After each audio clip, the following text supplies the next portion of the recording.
There.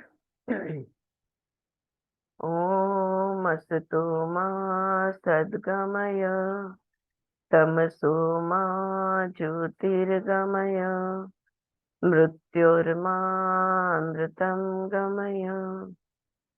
Om Shanti Shanti Shanti. Alright, so rightly as we said yesterday, हमारा पतंजलि योग अष्टांग योग का कल रिवीजन हो गया through Krishna and through arjuna conversation. और हमने कल देखा कि ज्ञान का मतलब क्या है, और कौन सा वर्ड लिया था उन्होंने कल, शास्त्र। शास्त्र इस शब्द का भी मतलब हमने देखा, ज्ञान का, और कर्म का मतलब हमने देखा। और लास्ट में शी सेज दैट ज्ञान एंड कर्म हैव टू गो टुगेदर। सिर्फ ज्ञान करके नहीं, सिर्फ कर्म करके नहीं, दोनों। जैसे जैसे ज्ञान आते जाएगा वैसे वैसे कर्म हमारे हमको मैच करते जाना होगा। How can action take place if the instrument in which the action has to take place is not equipped to receive that energy, to contain that energy, to let it flow through itself? जो भी कुछ हम करेंगे ना, जो भी कुछ करेंगे, चाहे सोचेंगे, चाहे बोलेंगे, चाहे करेंगे, जो भी कुछ करेंगे, ये शरीर माध्यम है हमारा।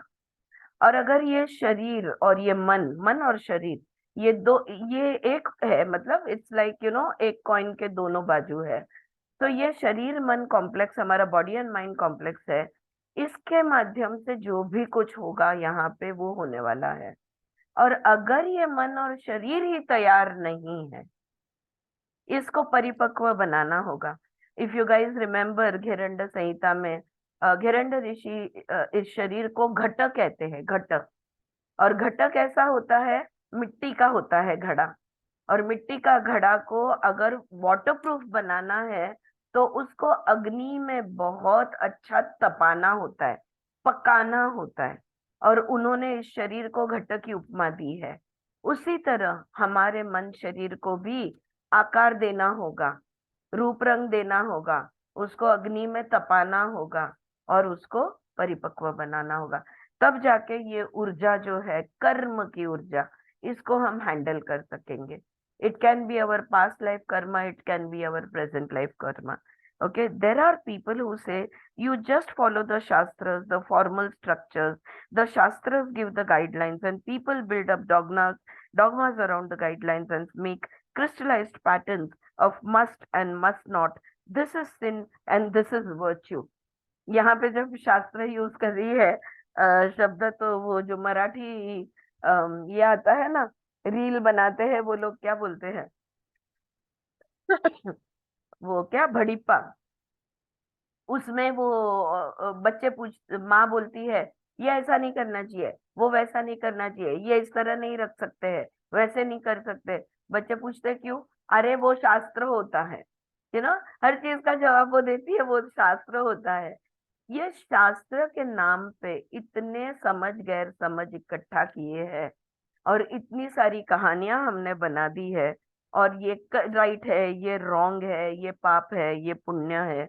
The shastras don't talk of virtue और सिन। शास्त्र में कहीं भी पाप या पुण्य के बारे में कहीं भी लिखा नहीं गया है कि तुम अगर ये करोगे तो तुमको पाप लगेगा, या तुम वो करोगे तो तुम पुण्य कमाओगे। ऐसे कोई शास्त्र में लिखा हुआ नहीं है। We see the necessity of equipping the whole structure, not succumbing to dogmas or rigidity, and also not succumbing to abstractions given by thought and intellect, but blending the understanding with the action. तो एक तरफ तो शास्त्र है ऐसा बोल के टाला जाता है, इलॉजिकल या नॉन लॉजिकल एक्सप्लेनेशन। या तो दूसरी तरफ पे आत्मा होता है, ब्रह्म होता है, एनर्जी है, एब्स्ट्रैक्ट बना देते हैं। या तो ये एंड पे जाते हैं या तो वो एंड पे जाते हैं। हमने ये नहीं करना है, हमने ज्ञान को समझना है।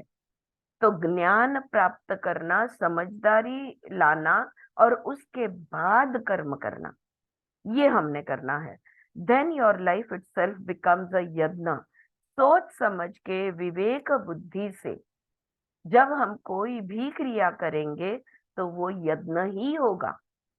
हम बिना अपेक्षे के ही करेंगे। लाइफ इज अ यज्ञ and what ever you do is an offering, N oblation, and you are fulfilled by the opportunity you get of the offering. It is a great privilege to be allowed to offer your contribution to the cosmos. तो हमने खुद को किस तरह से सोचना है, मैं कितनी भाग्यशाली हूँ कि ये मैं जिंदगी जी रही हूँ, और इस जिंदगी में जो भी मैं हालचाल करती हूँ, चाहे बात करती हूँ, चाहे सोचती हूँ, चाहे महसूस करती हूँ, और चाहे एक्शन करती हूँ, ये तो ब्रह्मांड को अर्पण है। मैं एक ऑफरिंग दे रही हूँ, और मेरा ये मन शरीर उसका माध्यम बना है। इसका मुझे कितना ग्रैटिट्यूड है, right? So when we live life in that manner, that this life is for the परब्रह्म परमात्मा, ये मेरी जिंदगी, मैं जो भी कुछ करूंगी उसके नाम पे करूंगी। ना हम करता, हरि ही करता, वही करता करवीता है, मैं तो सिर्फ साधन हूँ। ये एटीट्यूड से जब हम करेंगे तो जिंदगी हमारी यज्ञ बन जाएगी। How to be aware that living is a yajna, how to be aware of its secretness, of the sanctity of life and the living. कैसे हम ये ख्याल रखें कि ये जिंदगी एक यज्ञ है, कैसे हम ये ख्याल रखें कि हम जो भी कुछ करेंगे ये परब्रह्म परमात्मा को अर्पण है। उसका जवाब कृष्ण कहते हैं, turn to the movement of breath, the vital prana. अगर आप आपकी जिंदगी एक यज्ञ बनाना चाहते हो, अगर आप परब्रह्म परमात्मा से जुड़े रहना चाहते हो, अगर आप cosmic universe, cosmic consciousness, universal consciousness, इसके साथ जुड़े रहना चाहते हो, तो अपने सांसों पे ध्यान दो। क्योंकि ये आत्मा और परमात्मा, ये ब्रह्म और परब्रह्म को जोड़ने वाला एक ही ब्रिज है, एक ही दुआ है, और वो है हमारा प्राण। प्राण जो हमारे श्वासों के माध्यम से हमारे अंदर आता है। So breath is vital. प्राण का महत्व, प्राण, even if we also read it in Chandogya Upanishad, we read it in Ishavasya Upanishad, right? They all speak about the breath is the connecting factor between you and the cosmos, पिंड and ब्रह्मांड। इसको जोड़ने वाली एक ही चीज है, और वो है प्राणा। The cosmic prana, the vital energy is entering you with every breath. हर सांस, हर बार जब हम सांस लेते हैं, तो वो जो ब्रह्मांड की शक्ति है हमारे श्वासों के माध्यम से हमारे अंदर आती है और सर्कुलेट होते रहती है। All right, the cosmic prana, the vital energy, is entering you with every breath. It moves in your body and goes back to the cosmos. The prana entering your body through breath is birth, and exhaling of breath is death. हर बार तुम सांस लेते हो तुम्हारा जन्म होता है, हर बार तुम सांस छोड़ते हो मृत्यु होता है। हाँ, सदगुरु की एक किताब है, life and death in every breath, जो हमने पढ़ी थी रीडिंग ग्रुप में। तो every breath you live, every breath you die, and you are born again. Like an artist, Krishna is describing the mystery of life, of living and dying, blended into one act of yajna. जैसे मैंने कहा ना, this is my last word, after this I'm going to die. Every word should be spoken as if it's your last word.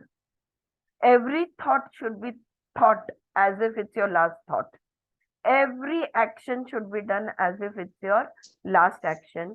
वैसे ही यहाँ पे कह रहे, every breath you live in such a way that it is your last final breath. इस तरह से जब हम जीते हैं तो हमारी जिंदगी एक यज्ञ बनती है। चारू जी, आप कुछ कहना चाहती हो? आप स्टील हो गए। आपके यहाँ शायद ना इंटरनेट ये कुछ गड़बड़ हुआ होगा। आप ऑन कर, फिर से ऑन ऑफ करो, वीडियो ऑन ऑफ करो तो हो जाएगा। ठीक है, अब आ रही है आवाज मेरी? आवाज आ रही। अच्छा, थोड़ा इंटरनेट आपके यहाँ अभी शायद, आप स्टील हो। अच्छा थोड़ा वीक हो गया होगा इंटरनेट आपकी तरफ से। के। और हाँ, कनेक्शन चेक कर लो, हो जाएगा। So, Krishna is describing the mystery of life, of living and dying blended into the act of yajna. It is not only the actions, not leaving a scratch of memory behind. He is taking us still deeper to an inner, deeper dimension. देखो कृष्ण धीरे धीरे धीरे धीरे हमें कितने प्यार से, कितने आराम से हमारे डेप्थ के अंदर लेके जा रहे हैं। यज्ञ यानी पूरे दिलो जान से, यज्ञ नहीं सॉरी, कर्म। कर्म क्या कहा पहले उन्होंने? दिलो जान से तुम्हारा 100% देके जो भी एक्टिविटी तुम करते हो, जो भी क्रिया तुम करते हो, वो कर्म बनता है, राइट? पहले उन्होंने उतना ही बताया हमें, that every activity that you do with complete awareness, it will become a Karma. अब वो हमें कह रहे हैं सिर्फ एक्टिविटी ही कर्म नहीं है, हर थॉट, हर इमोशन, हर चीज, हर श्वास, your breath is also a karma. Taking a breath and inhaling and exhaling, that is also Karma.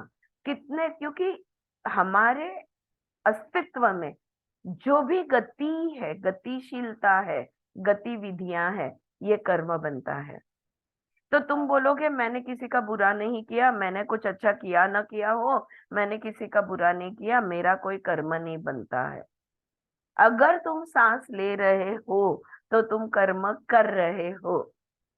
Every breath is a karma. See कितना ही is taken us so deep.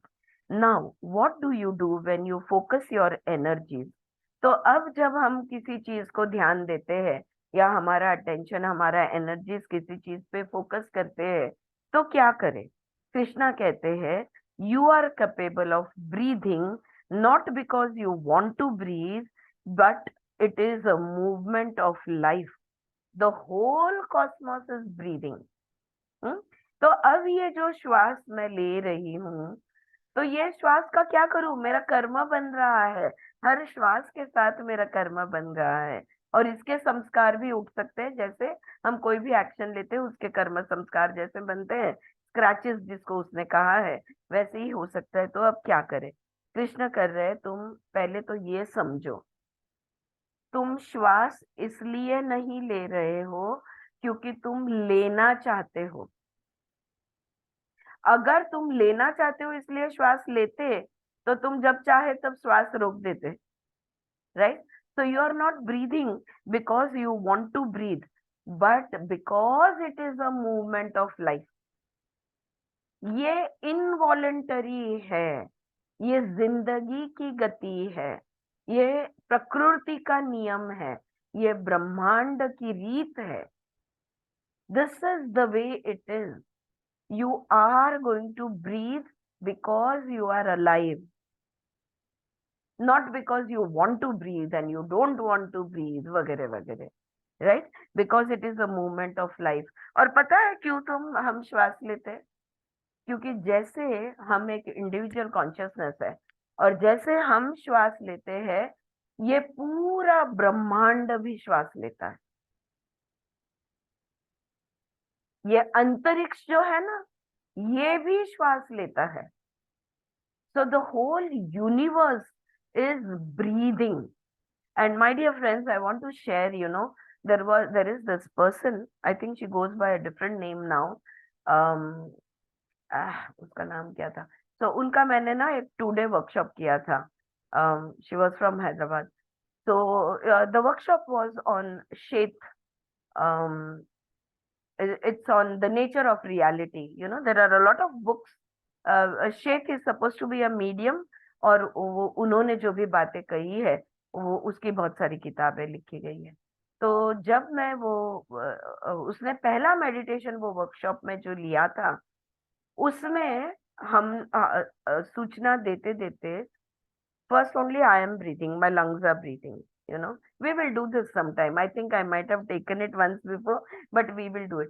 Slowly, slowly you expand your awareness into your surrounding, and you coordinate your breath with the breath of your surrounding. If I am breathing, this book is also breathing, this laptop is breathing, you are breathing, this room is breathing, everything is breathing. Your city is breathing, this whole world is breathing. And where is this world? It is in the universe. The whole universe is breathing. And it has been one of the most amazing, Anuradha उनका नाम था, मुझे just याद आया. तो अनुराधा का workshop हुआ करता था, you create your own reality. तो the whole universe is breathing. And you know, slowly I could literally feel the universe. जैसे हम वो किसी साइंस वो डोम में देखते हैं ना, what is it called, planetarium. When you go to a planetarium and you see the whole, you know, you are sitting on your seat reclining, और ऊपर पूरा स्काई होते हैं, स्टार्स दिखता है वगैरह वगैरह. And that was literally breathing. It was one of my most beautiful meditative experiences that I have had, where the whole universe was breathing with me.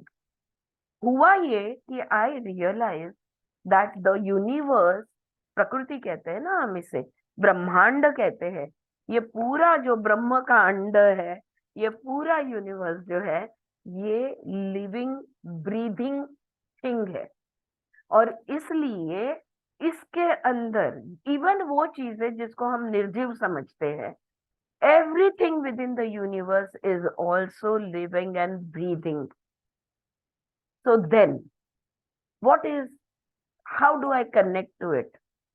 Easiest way to connect to it is coordinate your breath with the breath of the universe. Okay? हम तो एक दूसरों के श्वासों के साथ भी coordination नहीं होता. हम योगा क्लास में देखते हैं कि हम लोग बीट्स देते हैं.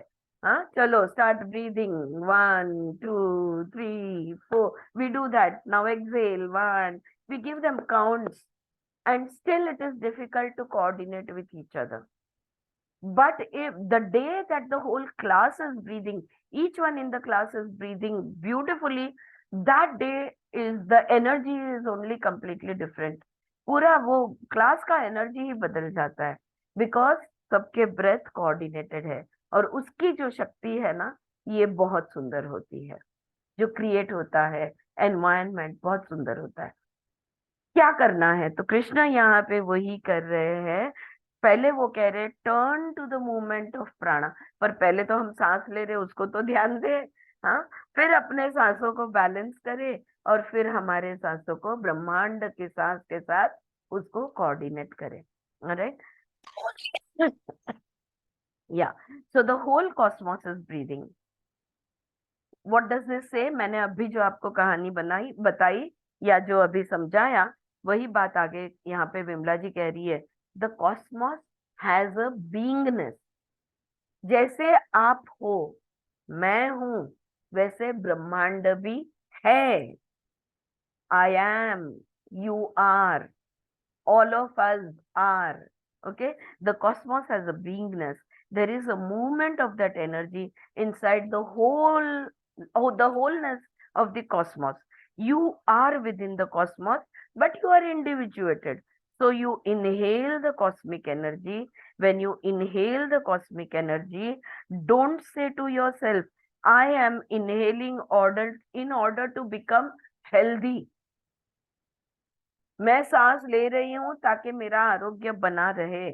ऐसे सोच से सांस नहीं लेना. Treat your breath as an offering to the inner beings. जब तुम सांस ले रहे हो ना, वो तीर्थ लेने के बराबर है. I am just giving a parallel or a symbolic of example of a tirtha. बोला तो यू टेक इट, अर्पण है ये. हाँ, this is an offering. So when you inhale so treat your breath as an offering to the inner being when you inhale, and when you exhale, treat that breath as a humble offering to the cosmic life. अंदर जब सांस लेते हैं तो आत्मा को हम चढ़ावा दे रहे हैं, और जब हम श्वास छोड़ते हैं तो परमात्मा को चढ़ावा दे रहे हैं. So we are offering the Atma and then offering the Paramatma. कहाँ जाएगा ईगो? जगह ही नहीं है ईगो के लिए, चूर चूर हो जाएगा. The ego has no place at all when you do it in such a way. You serve your Atma and you serve the Paramatma. Who are you? Servant.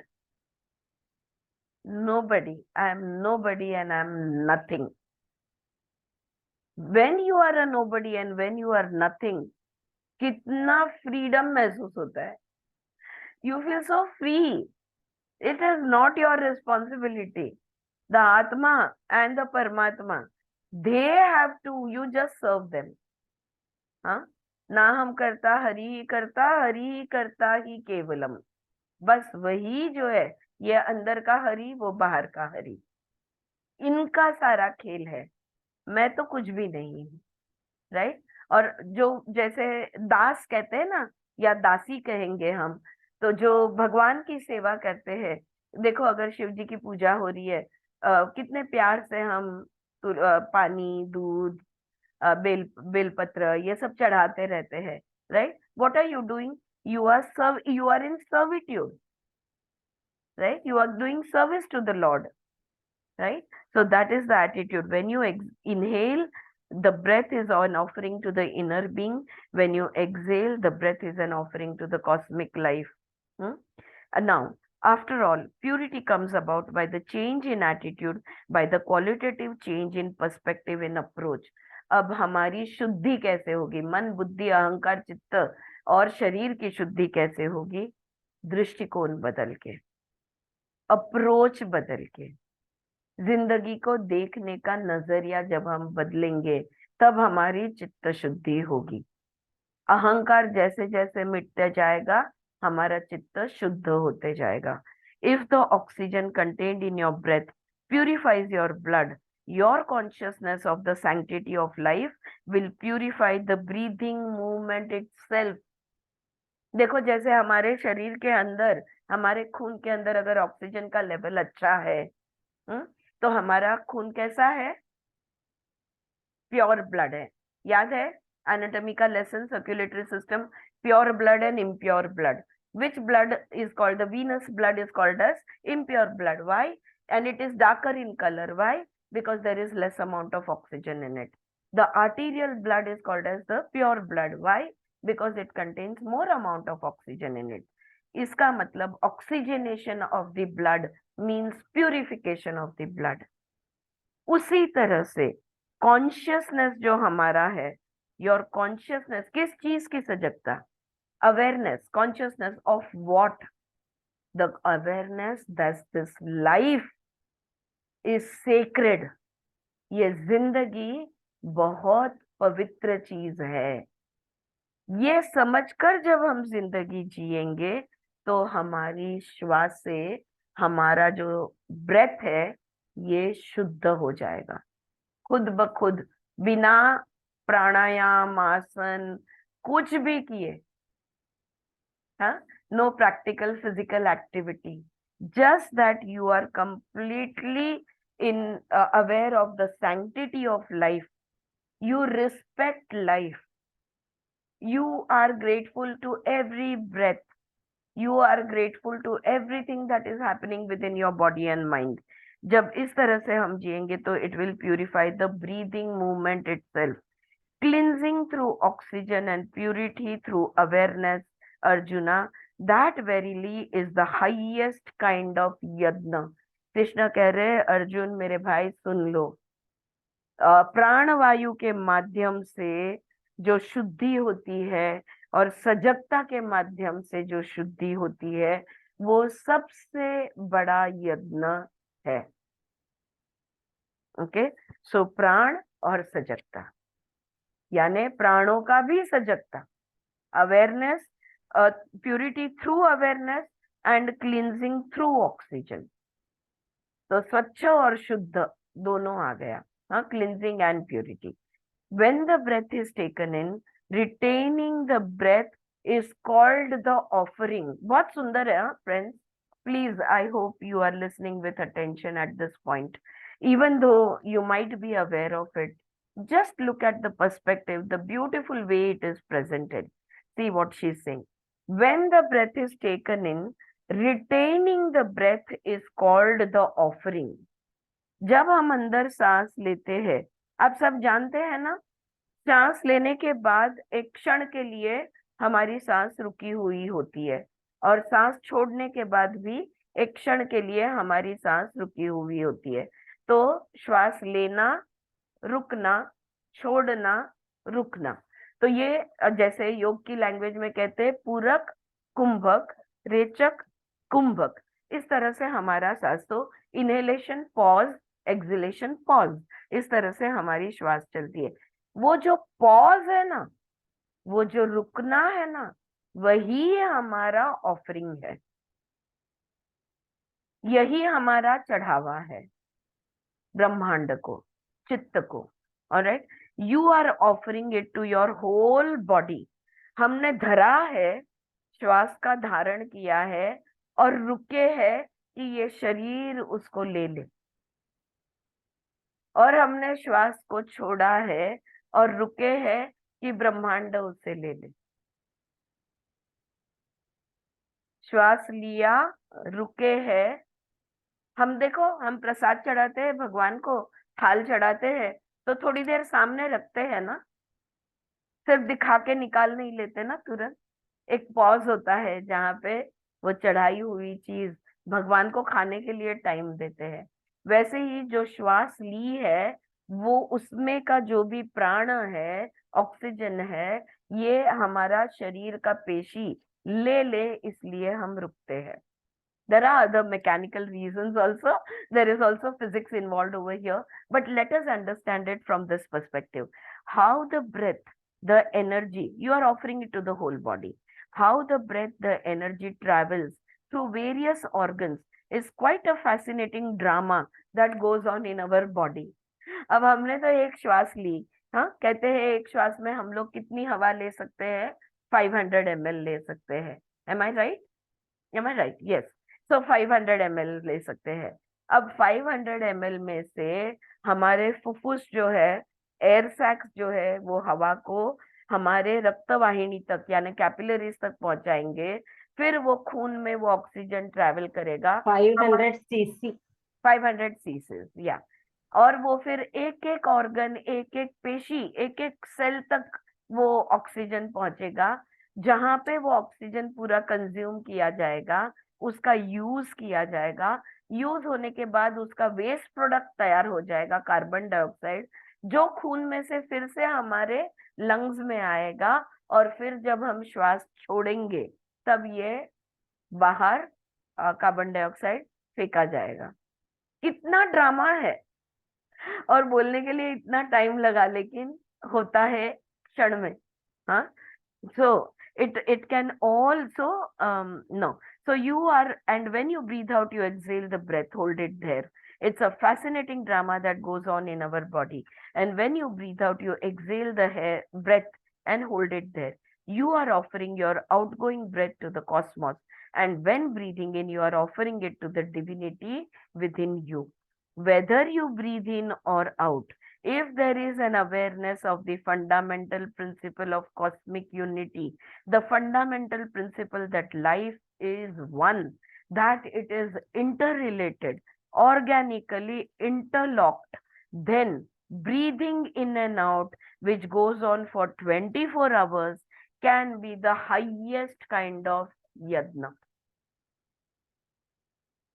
अगर हम ये इस तरह से श्वास ले और छोड़े, ये श्वास लिया, हमने हमारे आत्मा को प्राण दिया, ये श्वास छोड़ा, हमने ब्रह्मांड को हमारा प्राण दिया।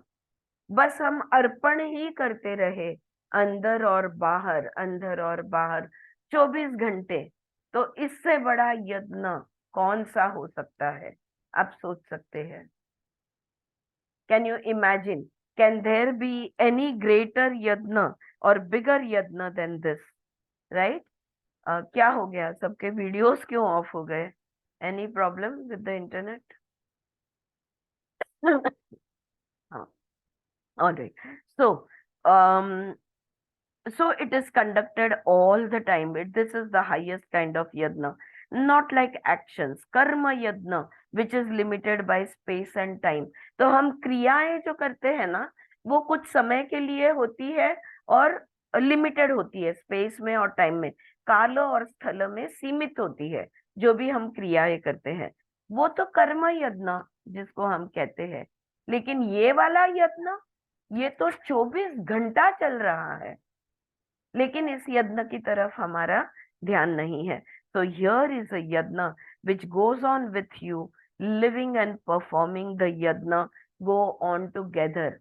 तुम्हारी जिंदगी और तुम्हारा यज्ञ अलग नहीं है, साथ ही हो रहा है. दोनों चीजें एक साथ हो रही है. If breathing is a sacred yajna, a worship of the divine, what is the student supposed to do? The rhythm that is going on in breathing should not be disturbed. So अच्छा, अब देखो, अब यहाँ पे दो बातें की या शैलजा, ममता, are you guys with me? हाँ, I want there is this interesting point that we have come to. Yes, sir. तो ये यज्ञ हमने क्या कहा अभी? हर सांस हमारा एक यज्ञ है, हर सांस हमारा एक कर्म है. ऊपर से कृष्णा ने ये भी कहा कि ये तुम नहीं कर रहे, ये तुम्हारे अंदर जो जीवन है. हाँ, अभी तुम जिंदा हो, इसलिए जब तक तुम जिंदा हो ये यज्ञ होते रहेगा. हम्म? अगर तुमने ध्यान दिया तो तुम्हें पता चल जाएगा कि यज्ञ हो रहा है. अब अगर मेरी सजगता में आ गया, चलो हम सब समझ गए कि हमारी हर सांस एक यज्ञ है. सांस लिया, आत्मा को अर्पण, सांस छोड़ा, ब्रह्मांड को अर्पण. कंटिन्यूस यज्ञ हम कर रहे हैं, लेकिन हम नहीं कर रहे, वो खुद ब खुद हो रहा है. तो हमने क्या करना है? Are you getting the question? Friends, if you can put on your videos. I don't know whether it's the internet acting up या आप लोगों ने अपने अपने वीडियो बंद किए हैं. विजया, मुद्दा लक्षात येतोय का? ममता, Selja, your videos are also off. Do you understand what we are talking about here?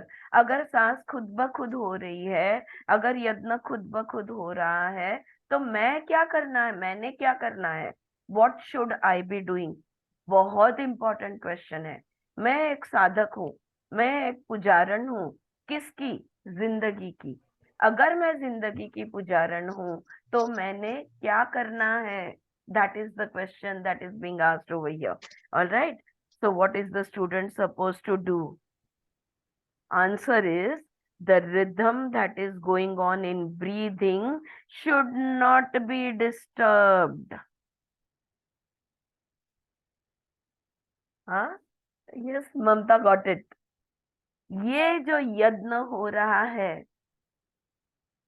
इसकी गति जब हम बढ़ा देते हैं, इसकी गति हम डिस्टर्ब करते हैं.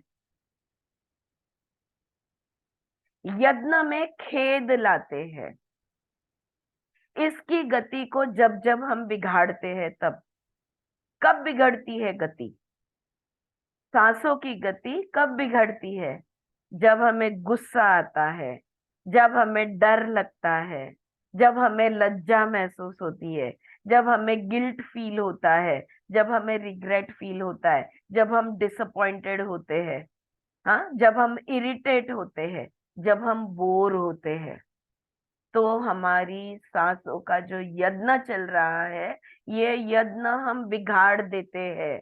तो अगर ये पवित्र यज्ञ, सबसे उच्च प्रकार का यज्ञ जो मैं नहीं कर रही, अपने आप मेरे अंदर हो रहा है, इसका मैं क्या करूं? तो मैं उसको ध्यान दूं और उसको बिगड़ने ना दूं. कितना सुंदर जवाब है. so beautiful. And see, चले वाते चले चित्तम, जितना थॉट प्रोसेस बढ़ेगा वो तुम्हारी सांस बढ़ेगी. शायद नींद में थोड़ा बहुत यत्न होता होगा, जागृत अवस्था में तो कोई यत्न नहीं होता।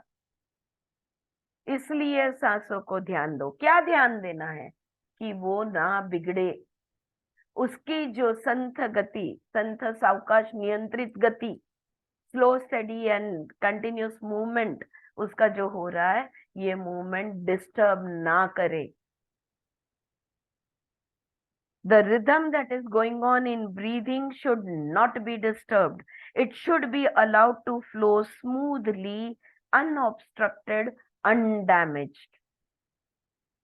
स्मूथली ये सांस चलती रहनी चाहिए, इसमें कोई अड़थले नहीं लाना, इसको कहीं से भी डैमेज नहीं करना। You will say, who is going to damage it? How can anyone else damage or hurt it? No one else but we can do it. और कोई नहीं बिगाड़ सकता हमारी सांसों को। क्या मैं तुम्हारी सांस को बिगाड़ सकती हूँ? हाँ, श्वास, हाँ, सांस नहीं, सांस और सांस। या can I spoil your breath? No, nobody has that power, nobody has that technique to do it, nobody can make you do it. फिर भी हम किस, तुमने मेरी सांसें बिगाड़ी, तुमने मुझे गुस्सा दिलाया, तुम कितना भी मुझे गुस्सा दिला दो, अगर मैं गुस्सा होती ही नहीं हूं तो मेरा ही सांसें कैसे बिगड़ेगी? तुम कुछ भी बोलो, कुछ भी करो, कुछ भी होने दो, मैं तो मेरी सांसों को स्थिर रखने में पड़ी हुई हूँ। तुमको जो करना है करो। What is my responsibility? My responsibility is to make sure that my breath is not disturbed. Right? You will say, तो कौन करेगा? Nobody. Mind you, there is not a single point given by Vimla. She is just a translator of Gita. मैं नहीं बोल रही, विमला जी बोल रही है, मैं भी नहीं बोल रही है। ये तो भगवत गीता बोल रहा है, ये तो कृष्ण बोल रहे हैं, ये मेरी शानपन की बातें नहीं है। So Krishna refers to the diet, to physical behavior, mental behavior, verbal behavior, making it a beautiful, complex whole. That is Gita. Bhagavad Gita क्या है?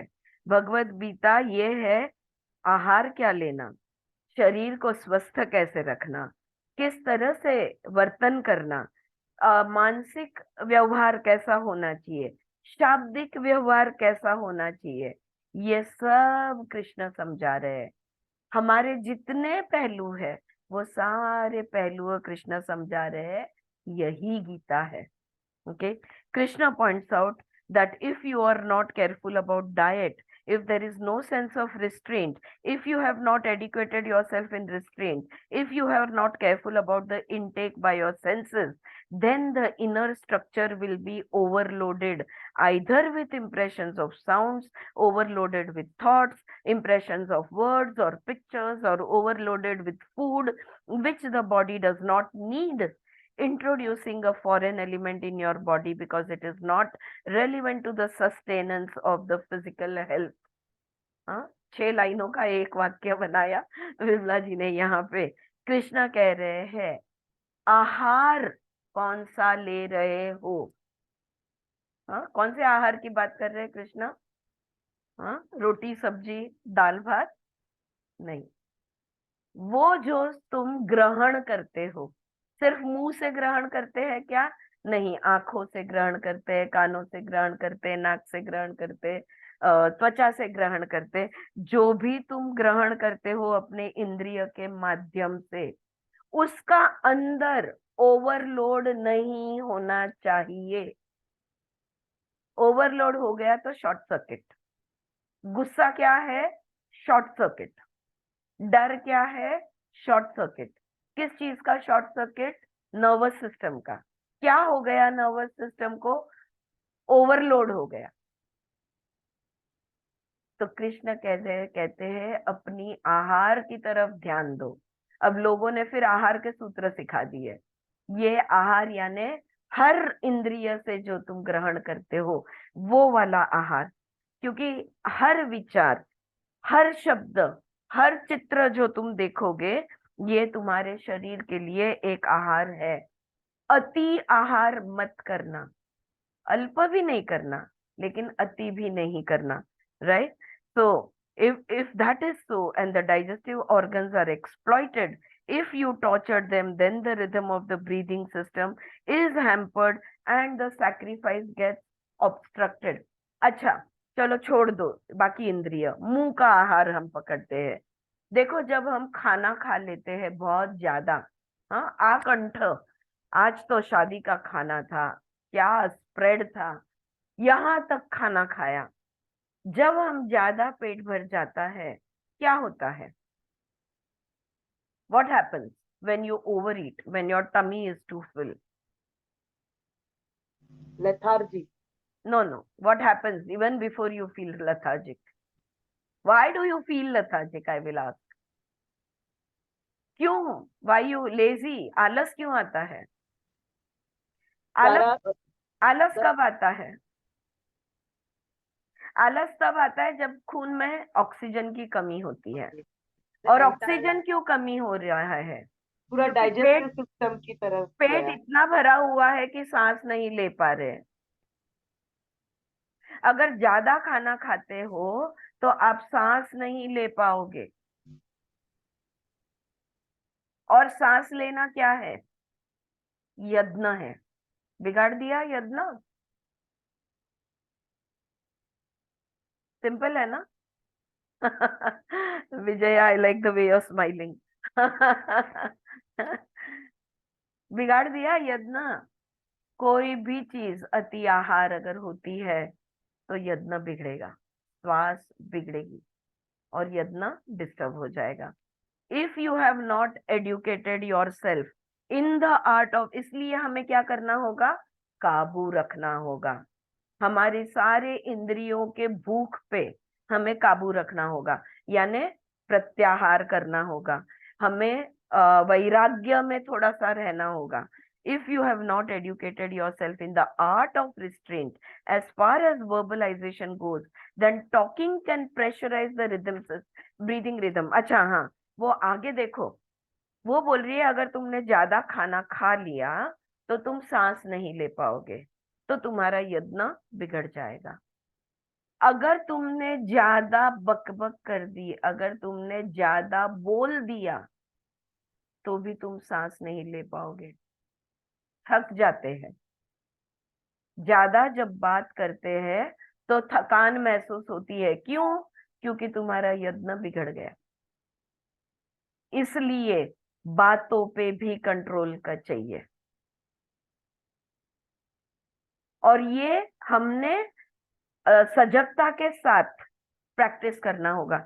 जब ये बात योग के वर्ग में हमने समझी थी, Mamata will also remember when we were teaching, हम लोग लेक्चर से पहले 1 घंटा, लेक्चर के बाद 1 घंटा मौन रखते थे। क्यों? क्योंकि 1 घंटा कंटिन्यू, अब भी मैं अगर 1.25 घंटा पढ़ रही हूँ कंटिन्यूस, तो उसके पहले 1 घंटा मौन है, उसके बाद 1 घंटा मौन है। यज्ञ को संभालना है।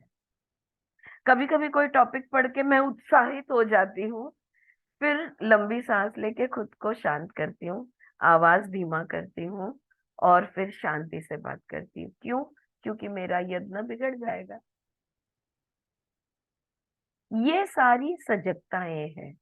ये सजगता रखने से प्रत्याहार अपने आप होगा, राइट? जस्ट बाय, तो if the verbalization goes on, then talking can pressurize the breathing system, which is a very delicate thing. It is the subtlemost part of your being. सबसे सूक्ष्म हमारा श्वास है, वायु है। दिखता है क्या वायु? नहीं दिखता है। Can you see air? You can not see air. Can you see prana? You can not सी प्राणा। सूक्ष्म है। Sex energy, breathing energy, energy of the sight, energy of the audition. These are the energies conferred by nature, conferred by the divinity of life, and they are very tender. They are very nazuk, subtle, सूक्ष्म। ये सारी सुनने की ऊर्जा, देखने की ऊर्जा, सोचने की ऊर्जा, कल्पना की शक्ति, याद शक्ति, स्मरण शक्ति जिसको हम कहते हैं, विचार शक्ति, आंखों की शक्ति, कानों की शक्ति, बोलने की शक्ति, मैथुन की शक्ति, सेक्स एनर्जी, श्वासों की शक्ति, इतनी शक्तियों का खेल हमारे शरीर में, हमारे अस्तित्व में चलते रहता है। और ये सारी शक्तियां बहुत नाजुक है और बहुत सूक्ष्म है, पता भी नहीं चलता कब बिगड़ गई, ध्यान में भी नहीं आएगा कब ये इम्बैलेंस में चली गई, क्योंकि वो इतनी नाजुक है, उसका कैलिब्रेशन बिगड़ने को बहुत कम मतलब it doesn't need much for the calibration to get disturbed, right? If one is thoughtless, अगर तुम विचार किए बगैर कुछ करोगे, रेकलेस, केयरलेस रहोगे, and overloads the body with impressions, और बस ग्रहण करते ही जाओगे, भक्षण करते रहोगे, आंखों से देखना, कानों से सुनना, मुंह से बोलना, मुंह से खाना, त्वचा से महसूस करना, अगर ग्रहण करते ही जाओगे सॉलिड और liquid, and pressurise the body to digest them with stimulants etcetera, बहुत ज्यादा पेट भर गया तो क्या करते हैं हम, एटलीस्ट मैं क्या करती हूँ मैं जानती हूँ, मतलब क्या करती थी ये मैं जानती हूँ, जब अगर ज्यादा खाना हो गया ना तो 1 घंटे के बाद मैं चाय का कप पीती हूँ। आप लोग में से कितने जन वो पीते थे चाय का कप? क्योंकि चाय का कप पीने से खाना सेटल हो जाता है, ऐसा मैं सोचती थी और ऐसा मैं करती थी। लेकिन समझ में आ गया कि चाय क्या है, चाय संवेदना बढ़ाने वाली वस्तु है, स्टिमुलेंट है। तो स्टिमुलेंट से हम शरीर को और ओवरलोड करते हैं, then the breathing system gets hampered, फिर हमारे श्वासों की जो क्रिया है ये बिगड़ जाती है, एंड द यज्ञ, the sacrifice can not be performed, यज्ञ हमारा डिस्टर्ब हो जाता है। रामायण याद है? रामायण में जब विश्वामित्र राम और लक्ष्मण को ट्रेनिंग के लिए ले जाते हैं, तो रास्ते में वो जो यज्ञ करने बैठे होते हैं ऋषि, तो वहां उनको आके वहां पे असुर वगैरह डिस्टर्ब करते हैं, और राम और लक्ष्मण का सबसे पहला लेसन ये है कि यज्ञ ना बिगड़े, इसके लिए आपने यहाँ पे तैनात खड़ा रहना है यज्ञ के आसपास, और अगर कोई असुर या कोई भी आके इसको बिगाड़ने की कोशिश करता है तो उसको तुमने रोकना है, बाण मारना है या जो भी है, पर उनको रोकना है। You remember this, right? तो अगर हमारा माइंड राम बन जाए, अगर हमारा माइंड लक्ष्मण बन जाए, और हम तैनात रहे कि हमारा यज्ञ नहीं बिगड़ना चाहिए, राइट? कैसा रहेगा, है ना? Wouldn't it be great, right? So so one has to be very careful. Therefore, the fire of restraint has to be kindled so that every movement on the sensual, the verbal, the psychological is an offering to the flame of restraint. तो ये पवित्र अग्नि, सजगता की अग्नि प्रज्वलित रखनी होगी। थोड़ी भी नजर नहीं हटनी चाहिए, ऑल द टाइम तैनात रहना होगा हमें। Don't think you are doing it for your sake, you are not, life is, ये तुम तुम्हारे लिए नहीं कर रहे हो, ये जीवन है, और ये जीवन पवित्र है, इसके लिए ये करना है। You may be the owner of the house, okay, but the one who dwells in that house is the divine life. ये शरीर के मालिक तुम हो, यानी कौन? आत्मा, है ना? अगर तुम कहो हम ब्रह्मास्मि, तो भी तुम यानी तुम क्या कह रहे हो कि मैं इस शरीर का मालिक हूं, तो तुम इस शरीर के मालिक होगे, लेकिन इसके अंदर रहता कौन है? इसके अंदर जीवन रहता है, जीव रहता है। There is life in this house, it is a divine life, the divinity of life is the owner of the cosmos, if you have to use the term at all. That is one way the rhythm of the breathing can be obstructed and damaged. So be very, very careful. कोई विचार, कोई भावना, कोई क्रिया, किसी भी चीज से, कुछ भी तुम्हारे ग्रहण करने से तुम्हारी सांस बिगड़नी नहीं चाहिए। ऑलराइट? जैसे जैसे सजगता आती है ना फ्रेंड्स, तो हमारा आहार भी हम कम कम करते जाते हैं। लेकिन मेरा अगर मैं पर्सनल शेयर करूं, तो मेरा बरसों से फिक्स डाइट रहा है। तो मेरे मुझे घर में सब चिढ़ाते भी है, तो मैं थोड़ा चावल लेती थी कहूंगी, उसमें दाल थोड़ा डालती थी 1 चम्मच, उसमें सब्जी डालती थी और रोटी के साथ, और मेरी 1 1.5 या 2 रोटी, ये मेरा फिक्स हुआ करता था। बस उतना खा के मैं उठ जाऊंगी। अब ध्यान में आ रहा है कि जैसे मैं मेरी 60th बर्थडे पे आ रही हूँ, वो भी ज्यादा है। इसलिए आज ऑलमोस्ट आई थिंक 25 दिन हो गए होंगे, 20 25 दिन, कि मैंने चावल पूरी तरह कट कर दिया। अब अगर पहले जो मेरी कंडीशनिंग थी, अगर मैं वो उतना सा चावल तो भी मुझे चाहिए, उतना नहीं खाऊंगी तो मेरा पेट नहीं भरता था। मैंने सोचा अगर मैं चावल छोड़ दूं तो शायद मुझे 2 की जगह पे 3 या 4 रोटी खानी पड़े, ऐसा मैंने सोचा था। लेकिन अगर भाखरी हो तो 1, और अगर चपाती हो तो 1.5 और 2, लेकिन 2 से ऊपर मैं रोटी खा ही नहीं सक रही हूँ। This is my current experience that I am just sharing with you, because you all are my good friends and you know me. I am literally sharing. भूख, फिर मुझे मेरी माँ जो हमेशा बोलती ना, गुजराती में बोलती हमेशा, ઊંઘ અને આહાર વધારો એટલું વધે ને ઘટાડો એટલું घटे। हमेशा नींद निद्रा, ऊंघ बोला तो निद्रा, और आहार यानी फूड, ये 2 चीजें तुम जितना चाहो बढ़ा सकते हो, तुम जितना चाहो कम कर सकते हो। लेकिन what I am enjoying, what I am liking is that I don't have to make an effort. मेरी भूख कंट्रोल करने के लिए कोई एफर्ट की जरूरत नहीं, अपने आप मेरा जो अन्न ग्रहण था ये 50% पे आ गया। और अब मैं सोचती हूँ आइला इतने दिन मैंने क्यों नहीं किया। जागो तब सवेरा। चलो। सेम मेरा मतलब मैंने रात को राइस छोड़ दिया तो मेरे सुबह के आसन इतने परफेक्ट मतलब परफेक्ट होते हैं। पहले से होते। आहार जो है, हम खाना जो खाते हैं, ये शरीर को जड़त्व देता है। क्यों? क्योंकि ये मांसपेशियों को बनाता है ना, तो शरीर जड़ होता है। Food will make the body heavy and we have to make the body light. The less you eat, the lighter your body will be. और इसलिए लाइक ममता से सुबह का योगासन का अभ्यास बहुत अच्छा होता है। हाँ, such a fantastic perspective that we have received today, that हमारा breath is an yajna and we are disturbing this yajna, and we have to make sure that we should not disturb this yajna either through any intake, through our mouth, through our eyes, through our ears, through our skin, through any intake, right? So if so, be careful, यहाँ पे वो कह रही है, if you suffer from ignorance about the nature of reality। क्यों हो रहा है ये गलतियां हम क्यों कर रहे हैं? अविद्या, इग्नोरेंस, अज्ञान के वजह से। समझ जाओगे तो कभी गलती नहीं करोगे।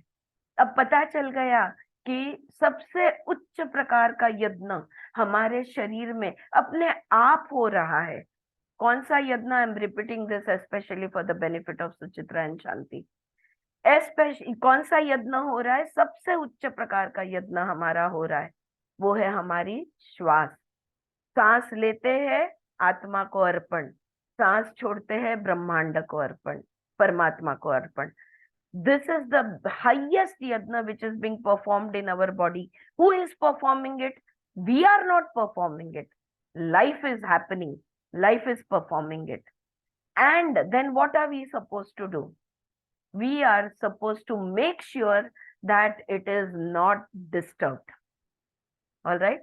आधे घंटे से हम बस यही पॉइंट पे बात कर रहे हैं, so I have put it very shortly now. All right. So, and we disturb it because of our avidya, because of our ignorance. If you suffer from ignorance about the nature of reality, if you have not wiped out the ignorance through investigation, exploration of the nature of ultimate reality, then the sin of ignorance takes its toll as far as your mind is concerned. अगर तुमने जिंदगी को समझने की कोशिश नहीं की, अगर तुमने खुद को जानने की कोशिश नहीं की, अगर तुम अंधकार में हो, अविद्या अज्ञान में हो, अगर तुमने दिया जलाने की कोशिश नहीं की, अगर तुम अंधेरे में बैठे रहे, तो फिर सत्य क्या है ये जानने की कोशिश नहीं की, तो ये सबसे बड़ा पाप होगा। और तुम्हारा दिमाग, तुम्हारा माइंड, तुम्हारा जो ब्रेन है, ये आराम से डिस्टर्ब होते रहेगा। फिर जब माइंड डिस्टर्ब हो जाएगा तो क्या होगा? Then it will create fear. Fear it plays with the idea of security. फिर तुम्हें डर लगेगा, भय का अनुभव होगा और तुम इनसिक्योर महसूस करोगे। It imagines the future and worries about it. भविष्य का सोचोगे और चिंता में पड़ जाओगे। If there is fear, the breathing rhythm gets disturbed and sluggish। कल का भय, मेरा कैसे होगा, मेरे बच्चे का कैसे होगा, ये मिलेगा या नहीं मिलेगा, क्या मैं ये प्राप्त कर पाऊंगी या नहीं कर पाऊंगी। भविष्य का जो भय है, ये हमारी श्वासों को, हमारी सांसों को डिस्टर्ब कर देता है और उसको बिल्कुल स्लगिश बना देता है, मूढ़ बना देता है। मन करे तो सांस चलती है, मन करे तो धीमी हो जाती है, कभी फास्ट हो जाती है, कुछ भी होते रहता है। If there is fear, the breathing rhythm gets disturbed and gets sluggish। If there is anger, breathing becomes quick, and instead of 5 or 6 breaths you are taking 10 or 12, so the energy is consumed too fast, affecting the longevity of the life। अगर तुम श्वास ज्यादा तेज लोगे, अगर तुम्हारे सांसों की गति बढ़ जाएगी, तो तुम्हारी आयु कम होगी। जितनी सांसें धीमी चलेगी, उतना आयु बढ़ेगा। प्राणायाम में ये कहते हैं कि धीरे धीरे, हाँ, शनैः शनैः यथाशक्ति, शनैः शनैः, ये हम कहते रहते हैं प्राणायाम में। जितना तुम सांस तुम्हारा धीमी करोगे, तुम्हारा आयु उतना ही बढ़ेगा। और आयु बढ़ना चाहिए या नहीं बढ़ना चाहिए? क्या लगता है आपको? आयु बढ़ना चाहिए या नहीं बढ़ना चाहिए? Don't tell me that, Shailaja, what did you say? बढ़ना चाहिए, फिर हमको और रीडिंग करने को मिले। Exactly. See, I would say अभी आयु जो है वो अच्छे से होना चाहिए। It's healthy. ये इच्छा है बाद की बात। देखो, जिंदगी लंबी होनी चाहिए या नहीं होनी चाहिए, अगर तुम चाहते हो कि जिंदगी लंबी होनी चाहिए, you will make sure that तुम्हारी जो इच्छा है ना, वैसे तुम्हारी जिंदगी अच्छी रहे। अच्छा और बुरा ये तो तुम्हारे हाथ में है 100%। पर जिंदगी जितनी है, जो भी तुम, हम लोग कहते हैं ना की आपण म्हणतो ना मराठीमध्ये, जेवढे श्वास घेऊन आलेत तेवढे श्वास संपेपर्यंत तुमचं आयुष्य संपणार नाहीये। बराबर, जितनी सांसें हम लेके आए हैं, उतना तो हम सांस लेकर ही जीवन को खत्म करेंगे, हम ऐसा कहते हैं, right?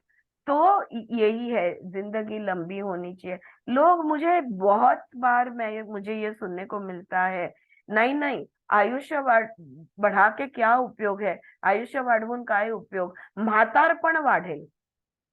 I know 90-year-old, I know 95 years old people who are living a very, very healthy life. They are fit in the body, they are fit in the mind, they are balanced in their emotions. उतना समय आत्म साक्षात्कार के लिए तुम्हें ज्यादा मिला है। अगर आयु लंबी है तो इसी जन्म में आत्म साक्षात्कार के चांसेस भी बढ़े या नहीं बढ़े? या आप फिर जन्म लोगे, फिर पहले 15 साल स्कूल में बिताओगे, फिर अगले 15 साल संसार में डालोगे, फिर जाके एक दिन, जैसे अभी हम लोग स्टार्टिंग में बात कर रहे थे कि हम लोग 40 क्रॉस करने के बाद हम लोग योग मार्ग में आए, तो फिर उसके बाद में हमारी गाड़ी चलेगी आध्या।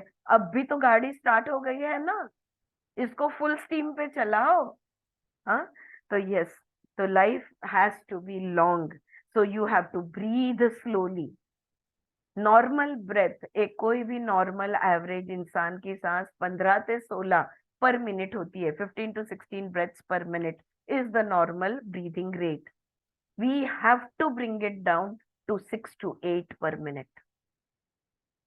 इतनी धीमे सांस लेनी है, 6 से 8 पर मिनट पे हमने हमारी सांसों को लाना होगा, ठीक है। So please do see in what depth and detail the Gita, the Upanishads and the Vedas go. ये कहाँ से हमें सीखने को मिलता है? हमारे वेद उपनिषद भगवत गीता ही इस बात को हमें समझाते हैं। When people perform yajna, they fast, they observe celibacy, they wear certain clothes, they clean the place, they chant mantras. A sense of purity is created. They charge the atmosphere, they charge themselves with the attitude of sanctity, of holiness, etc. A sense of purity is created in the atmosphere. देखो हमारे घर में जब पूजा होती है, रोज जैसा घर होता है क्या? नहीं ना। अगर तुमने सत्यनारायण की पूजा, गणपति पूजन या कोई भी और यज्ञ रख लिया, अगर तुम महायज्ञ, ये यज्ञ जो भी बहुत भी पूजा पाठ करते, अगर तुमने, तो देखो कैसा होता है, धूप दीप अगरबत्ती फूल, प्योर वेज, शुद्ध घी, पंचाम, एवरीथिंग इज, फूलों का सुगंध हर जगह पे, कितना पवित्र वातावरण बना देते हैं हम जीवन को यज्ञ करते समय। तभी हम मैथुन भी नहीं करते, हम एक प्रकार विशिष्ट प्रकार के कपड़े पहनते हैं, मंत्र का उच्चारण होता है, स्वच्छता होती है, शुद्धि होती है। कृष्ण कहते हैं, let not the rhythm of breathing be affected by the onslaught of anger, fear, worry, anxiety and tension. ये श्लोक है यहाँ पे, जहाँ पे कृष्ण कहते हैं कि ये जो शुद्ध वातावरण तुम्हारे अंदर है, तुम्हारी सांसें सुंदर चल रही है, तुम्हारी भावनाएं बिल्कुल बैलेंस्ड है, तुम्हारा शरीर हल्का हल्का और बिल्कुल स्वच्छ महसूस हो रहा है, ये जो वातावरण तुम्हारे अंदर तुमने बनाया है, ये क्रोध, काम, मोह, मत्सर्य, एंजाइटी, टेंशन, वरी, इससे नहीं बिगाड़ना, षड्रिपु से इसे नहीं बिगाड़ना। When there are neurological tensions, the breathing is not normal. अगर तुम्हारे नर्वस सिस्टम पे कोई भी स्टिमुलेंट, कोई भी संवेदना आ गई, तो तुम्हारी सांस बिगड़ जाएगी। When you shrink within your heart due to the fear of imaginary things or even objectively of factual things, the rhythm get affected. अगर तुमने इमेजिन कर दिया कि मुझे ये रोग हो गया, तो किसने मुझे, हाँ, one of our senior members, she called me up yesterday और मुझे कहती है बहुत सालों से मेरे ब्रेस्ट में एक थोड़ा सा देयर इज अ सेंसेशन, एक हार्डनेस जैसा है। मैंने सारे टेस्ट करवाए, कुछ नहीं है, it's all normal, my test are always coming normal. But before that she told me that she called me because मेरी एनर्जी बहुत लो है, ये ऐसा क्या हो रहा है मुझे? मैंने बोली क्या कुछ अभी तकलीफ हो रही है क्या आपको? तो बोली नहीं, बस यही चीज का डर है, लेकिन मैं कल ही तो सारे टेस्ट करवाई, सब नॉर्मल है। क्यों एनर्जी लो हो गई? क्यों सांसें कम हो गई? क्यों ऑक्सीजन लेवल कम हो गई? फियर कि मुझे कुछ हुआ है या मुझे कुछ हो सकता है। तो भय जो है ये हमें बिगाड़ देता है, हमारे अंदर के वातावरण, मन और शरीर के वातावरण को भय बुरी तरह बिगाड़ देता है, सांसों को बिगाड़ देता है, यज्ञ को बिगाड़ देता है। When you shrink within your heart due to the fear of imaginary things, the rhythm gets affected. So, conservation of the vital energy through rhythmic breathing is the highest type of yajna, my dear Arjuna. Krishna कह रहे हैं कि अपनी प्राण शक्ति की जो ऊर्जा है, इस ऊर्जा का संवर्धन करो, इसको प्रिजर्व करो, इसको वेस्ट मत करो। जब जोर जोर से सांस लेते हैं, जब बहुत फास्ट सांस ले रहे हैं, हम प्राण शक्ति का व्यय कर रहे हैं, we are wasting the vital energy from our body. तो कृष्णा इज टेलिंग अर्जुना, सबसे उच्च प्रकार का ये यज्ञ है, इस यज्ञ को श्वासों की रिदम बिगाड़ के यज्ञ का बिगाड़ मत करो। The whole third chapter was on karma yoga, the yoga of action.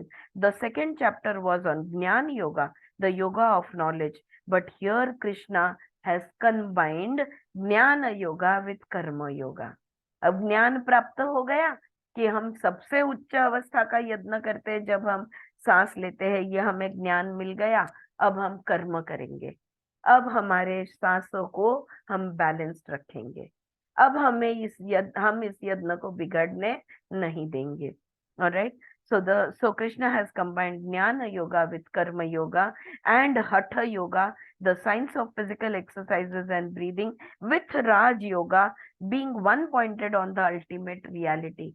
तो ज्ञान और कर्म के साथ हठ और राजयोग भी जोड़ दिया. अब मन तुम्हारा कहाँ लगा रहेगा बताओ? तुम्हारे सांसों पे. ये बिगड़ी तो नहीं, ये स्थिर है कि नहीं? यानी तुम कौन सी अवस्था में हो? तुम ध्यान की अवस्था में हो. ध्यानस्थ रहना, समाधि में रहना, ध्यान करना, meditation. What is it? Single pointedness. What is it? It is Rajyoga. इसको कहते हैं राजयोग, समाधि योग. देखो सबको उन्होंने मिला दिया. The dialogue between Krishna and Arjuna is an exposition of the highest reality leading to the formation of the science of yoga. यही योग अभ्यास है, यही योग विज्ञान है. और ये जो अर्जुन और कृष्ण के बीच में संवाद हो रहा है, इसमें से सारे योग बस एक ही झटके में कैसे करने. What is my breath? Know what is life. Understand what are you doing by breathing. I am doing a yajna to whom? To my atma inside, to my paramatma outside. Breathing in and breathing out. एक बार ये ज्ञान प्राप्त हो गया तो हमारा मन हमारी सांसों पे एकाग्र हो जाएगा, यानी हम राजयोग में चले जाएंगे. और हमारे ब्रीदिंग को हम बैलेंस में रखने की कोशिश कर रहे हैं, यानी हम प्राणों का आयाम कर रहे, प्राणायाम कर रहे. तो ये हो गया हठ योग. और ये सब करना है, ये बन गया हमारा कर्म योग. तो यहाँ पे सारा योग विज्ञान अर्जुन और कृष्ण के संवाद में से हमारी समझ में आ जाता है. Do you appreciate what we have heard about the flame of awareness in the intelligence, the flame of austerity in the thought structure, the flame of restraint at the sensual level, and the flame of rhythmic movement and conservation of energy at the level of the pranayam. प्रत्याहार कर रहे हैं हम, तप कर रहे हैं, स्वाध्याय कर रहे हैं, ईश्वर प्रणिधान कर रहे हैं. सब हो रहा है हमसे. In Sanskrit. It is a beautiful verse. ये श्लोक मुझे नहीं आता. अगर ये श्लोक किसी को मिले और कल के क्लास में आप पढ़ना चाहो तो कह रहे हैं संस्कृत में ये बहुत सुंदर श्लोक है. Expressing how the inhaling and exhaling breath wait upon each other. सांसें, प्राण, हमारे प्राण रिसीव करने को दोनों आत्मा और परमात्मा प्राणों की राह देखते हैं. इस प्राणों का तप होता है. The ingoing breath waits upon the outgoing breath that is inside, offers itself to that. The outgoing breath waits upon the breath that is eager to come in and serves it as an offering. सांस लेने के बाद बाहर के छोड़ने के लिए रुकी हुई है, एक पॉज लेती है, तुरंत छोड़ती है. छोड़ने के बाद अंदर से रुकना होता है कि कब वापस आएगी. हाँ, तो जैसे हम हमारे भगवान की राह देखते हैं या कोई भी एक प्रिय अपने प्रिय से की राह देखते हैं, तो वे उस तरह से हमारी सांसें जो है ये अंदर आने के लिए, बाहर जाने के लिए राह देखती है कि ये अंदर पूरी तरह से जाए तो फिर अब मैं बाहर आएगी. Right. So one is really fascinated by the description of pranayama as the highest यज्ञ. तो प्राणायाम को सबसे उच्च यज्ञ का प्रकार बताया गया है. The highest worship of the divine. इससे बड़ा यज्ञ तो परमात्मा की सेवा में हो ही नहीं सकता. And the responsibility for the conservation of that vital energy. और ये हमारी जवाबदारी है, ये हमारा उत्तरदायित्व है, ये हमारी रिस्पॉन्सिबिलिटी है कि हम इसको वेस्ट ना करें. हम इसको कॉन्जर्व करके रखें। बाय किस तरह से? By maintaining the rhythm and not allowing the vagaries of the mind to disturb it, और the irresponsible habits of diet to damage it in any way. ये जो यत्न हो रहा है, ये यत्न में वो असुर कौन है? हमारा माइंड। असुर कौन है? हमारी आदतें, अति खाना, अति सुनना, अति देखना, ये सारे असुर है। ये असुरों से हम हमारी सांसों को बचा के रखते हैं। ये असुरों को हमारा यज्ञ हम बिगाड़ने नहीं देते हैं। राम और लक्ष्मण हमारी सजगता है, तो हम ये प्राण तैनात रहते हैं वहां पे। You see the life of a yogi, यही तो एक योगी की जीवन है, यही तो एक योगी का की जिंदगी है। इसी तरह से तो योगी जीते हैं। लेकिन आप बोलोगे क्या करें, टेंशन तो आता है, अभी घर बेचना है, अभी मेरा काम हुआ नहीं, अभी ये करना है, वो करना है, कितनी सारी सामाजिक जवाबदारी है, कौटुंबिक जवाबदारी है। हम यज्ञ कैसे करें? है ना? टेंशन तो आएगा, फिक्र तो होगी, वरी तो आएगा, एंजाइटी तो बढ़ेगी। यही कहोगे ना आप। कोई भी सामाजिक जवाबदारी, कोई भी कौटुंबिक जवाबदारी, कोई भी राष्ट्रीय जवाबदारी, दुनिया की कोई भी जवाबदारी से ये जवाबदारी सबसे इम्पोर्टेंट है कि ये जो उच्च यज्ञ हमारे अंदर हो रहा है ये ना बिगड़े। आपको जवाबदारियां सामाजिक, कौटुंबिक करने से कोई नहीं रोक रहा है, सब करो, लेकिन एक योगी की तरह। योगी भी जिंदगी जीता है, योगी भी समाज में रहता है, योगी भी सब कुछ करता है, लेकिन अपनी सांसों को बिगड़ने नहीं देता। बस इतना ही हम कर ले कि हर पल, हर क्षण हमारी सांसों का ख्याल रखे, हर पल, हर क्षण हमारी सांसों को स्थिर रखे, तो अपने आप सब जवाबदारियां, सारे आपके कामकाज, यही सिद्धि है, यही सिद्धि आपको प्राप्त होगी अगर आपने हर पल प्राणायाम किया तो। अपने आप सब कुछ हो जाएगा। It will all happen by itself. Why? Because you are completely balanced. You are in a completely pure and steady state.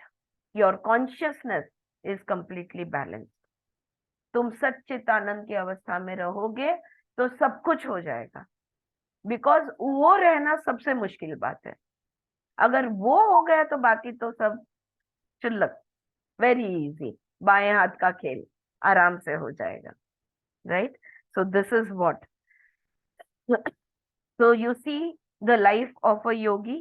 Inner equipoise is the essence of yoga, says Krishna at one place, and then at another place he says, move into the battleground of relationship without generating the fever of attachment or the bitterness of detachment. Let them not enter your heart and affect your senses, Arjuna, while you are in the battleground of relationship. Arjun को दो बातें कृष्ण कहते हैं अंदर का जो समत्व है, अंदर की जो समस्थिति है, ये तो योग का सार है। अगर योग का एसेंस निकाला जाए तो वो अंदर का की समस्थिति है, इनर एसेंस। एक जगह पे कृष्ण ऐसा कहते हैं। दूसरे श्लोक में वो कहते हैं सारे संबंधों को निभाओ, संबंधों के कुरुक्षेत्र में, युद्ध क्षेत्र में जाओ, एंटर हो जाओ, सारे संबंध निभाओ, लेकिन अंदर से अलिप्त रहो, अंदर से समस्थिति में रहो। अगर तुम अटैचमेंट में आ गए तो तुम्हारी समस्थिति बिगड़ जाएगी। कभी सुख कभी दुख, तुम्हारा यो यो हो जाएगा। ठीक है? तो कहते हैं arjuna, let them not enter your heart and affect your senses. तो सब कुछ सब करना है, लेकिन दिल पर नहीं आने देना है, दिमाग पे नहीं आने देना है। दिल और दिमाग को बिल्कुल स्थिर अवस्था में पकड़ के रखना है। अब दिल और दिमाग को स्थिर कैसे पकड़ेंगे? सांसों को स्थिर रखकर। अगर सांसों को स्थिर रखा, अपने आप दिल और दिमाग स्थिर हो जाएंगे। तो ये कृष्णा का the inner and the outer are always kept together, but I think it's time up, so I think we will stop at this point. आगे जो है ये अंदर की अवस्था और बाहर की अवस्था के बारे में वो विश्लेषण करती है, आगे की बातें करती है। कल पढ़ेंगे। Wasn't that a beautiful very explanation? Nice ma'am. ते श्लोक वाचू का? 29th Oh, श्लोक आहे. please, please. 4th chapter 29th श्लोक आहे. अपाने जुहति प्राणम प्राणे अपानम तथा परे प्राणापान गतिरुद्ध्वा प्राणायाम परायणः अपरे नियताहारः प्राणान प्राणेषु जुह्यति. जो प्राण और अपान का Yes, संगम करने बोलते हैं. सांस और लेना और छोड़ना दोनों, बिल्कुल। सच अ ब्यूटीफुल पर्सपेक्टिव। हाँ, अगर हर पल याद रखे बस कि हर सांस मेरा एक यज्ञ है, अपने आप सब कुछ हो जाएगा। The rest of it will follow. What I mean is, I'm not talking about some magic. I'm just saying that the rest of it will follow. Wonderful. इसके ही चिंतन मनन में और ध्यान में रहते हैं। हाँ, यहाँ पे रुकते हैं। Thank you so much. Thank you everybody. धन्यवाद आरती मैडम.